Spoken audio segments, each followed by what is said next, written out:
Hello, I am Robert Bike. I am a lawyer. I'm a partner actually at Slaughter and May. But my journey really began post or during university. I studied law, but law and Italian law. So I spent a year out in Italy as part of my degree, which is slightly framed the future of what I get up to as well, but more on that later.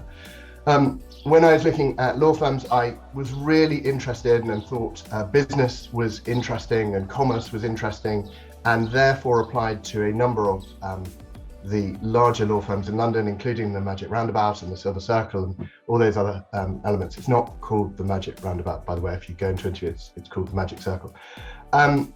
I did a few vacation schemes. I was fortunate enough in those days to get a couple of vacation schemes, and one of those was at Slaughter and May.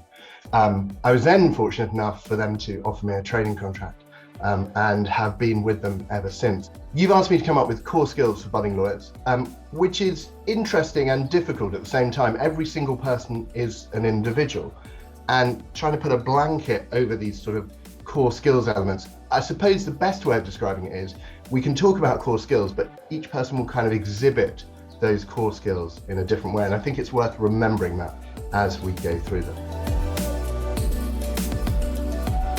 One of the important things I think, and this is personal views, so test these with other people in the market, is curiosity. Curiosity is one of those things that means that you will look to the end of something. You will look deeper. You will scratch away at the surface of something and find out how it works. And that fundamentally, when we're looking at law and we're looking at providing our clients with good advice, is actually what we need to do.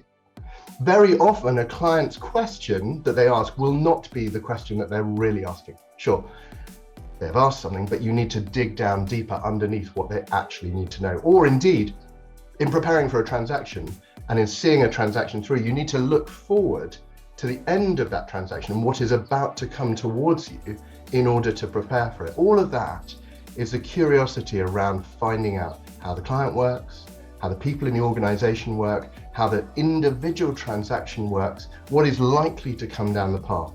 And I would sort of wrap that in a whole layer of curiosity. And I think curiosity also, I'm going on a bit about curiosity, but curiosity also helps you work with other people. It removes arrogance, in my view, done well. We want arrogance removed because this is all about teamwork, and curious people working together spark off each other, which has been one of the challenges of the pandemic, actually, the inability or the greater challenge of getting people together to spark those ideas, to look at how people are looking at things and to be curious together about things. Now, you have to put that on the shelf for a minute because of course we have to get our work done. So we can't spend all our time curiously looking to the nth degree of something. So it needs to be tempered by reality and what a client needs to know. But that would be one of my key elements. Now, you will ask me how you show curiosity. Well, maybe you won't, maybe you don't care, but you probably will ask me how you show that. And I think it is in your demeanor and the way you approach things. And that could be anything.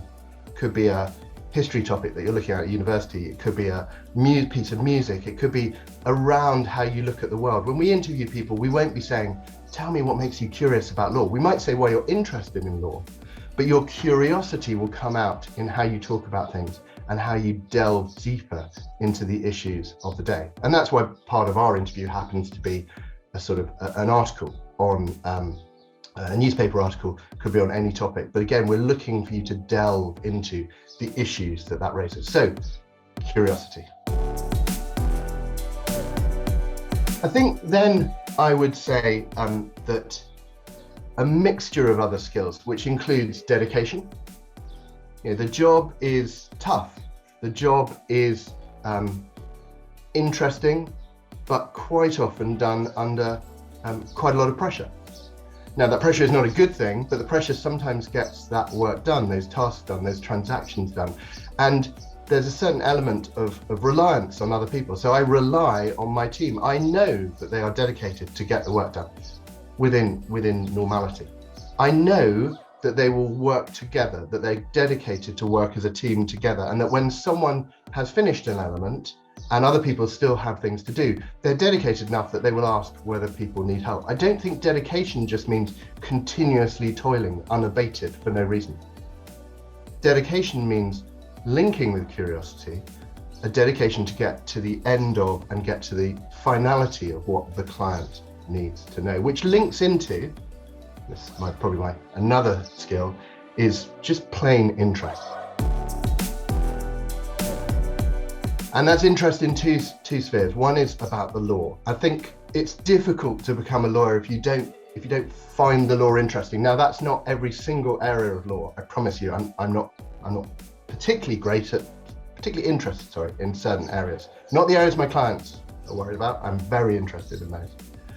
But it's an interest in the law, how the law evolves, how the law is changing, how should it evolve, how should it change? Those are all interesting elements to think about when you're at the cutting edge of transactions, what actually are future developments. And then the equal to that, particularly for commercial law firms, is an interest in commerce and business. And we often talk about commercial awareness, and it's a phrase that's bandied about, which means many things to many different people. For us, it means an interest in the business world, in the broadest sense. It does not mean that you know necessarily how a securitization works inside out, or exactly how to list on the stock market. I mean, great if you happen to know that, but I don't know why you would. What it means is an interest in how the business world interacts, our clients interact with the world as a whole. So at interview, we could be asking about the impact of the pandemic on certain sectors, the food sector, for example, or the retail sector, and that's not looking for a detailed knowledge of the sort of ups and downs and the profit and loss. It's looking for how the concepts of business and how the changing landscape affects each and every one of our clients. Because fundamentally, remember this: each law firm is a client-led business. We're not just randomly looking at law for fun. We're looking at how a transaction can be done for our clients, how it can be finalized for our clients, how the best outcome can come for our clients. And that leads me to a controversial point for budding lawyers.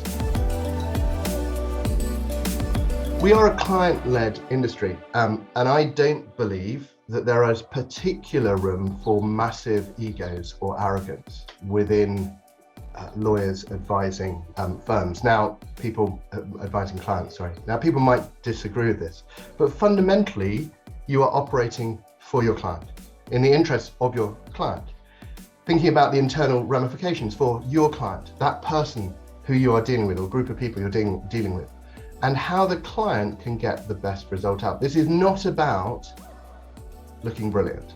This is not about looking wonderful. This is not about being the best of the best of the best in front of everyone else. You are doing that for your client. So when you come up with a brilliant idea in a meeting, your natural urge might be to blurt it out to everyone and then preen yourself and say, look, I am incredibly clever. The answer to that one is you probably aren't. But anyway, the answer to that is, well, actually, maybe you should just turn to your client and say, look, I've come up with this idea. Don't know whether it would work or not. I think it probably would. Do you want me to mention it in the meeting, or would you like to bring it up later or now? That is your client's idea that you have come up with for them. So maybe that's controversial, but I would argue some element of selflessness as a service industry to clients. We are not looking for cardboard cutouts. We're not looking for battery pens, or we are looking for people who have a diversity of experience, a diversity of life, and a diversity of background. Why? Not just because we're ticking, in fact, not because we're ticking a box on diversity. That would be the stupidest way of looking at it. But for us, and all of the law firms involved, I'm sure, in the Internship UK, diversity is important because we have a hugely diverse range of clients. And with a diverse range of clients brings a diverse range of thought. And the people who service those clients as lawyers need to have that diversity of thought and that diversity of background. And we need people to continue to have a life. We need people to experience different things than just law. We need people to be interested in different things than just law. Otherwise, you become moderately monochrome. You become moderately 2D rather than whatever 3D it is that your life brings to you. And that is incredibly important as you're looking at becoming a lawyer. So, yes, I know you can do this internship experience, and great idea, fantastic idea. Yes, get as much experience as you can, and I applaud Bright Network for putting this on.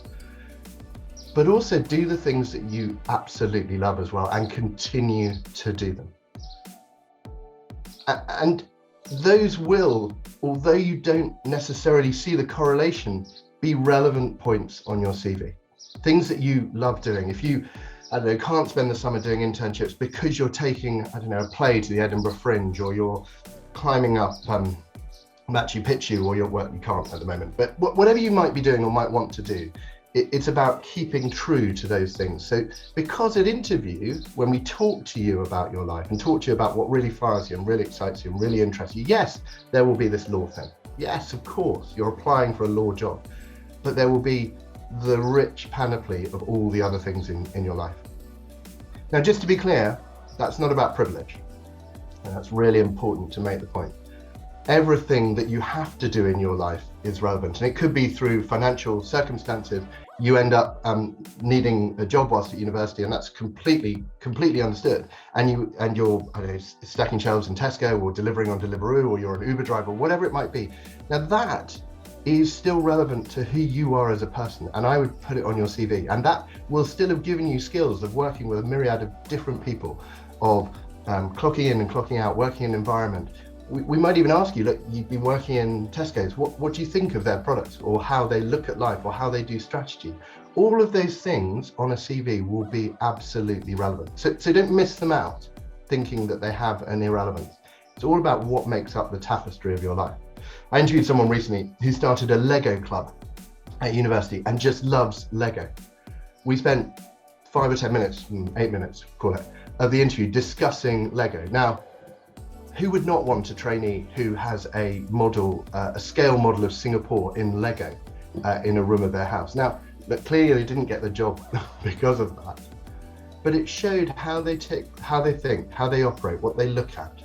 It could be Lego, it could be knitting circle, it could be cage fighting, it could be absolutely, and those are all examples of things that we've talked about fairly recently at interviews. So amongst the curiosity, the interest, the dedication, the law, the commerce, all the other things, be true to yourself. Stop just inventing CV points that you think we will like. Be true to yourself and continue to do the things that you enjoy and to have a life.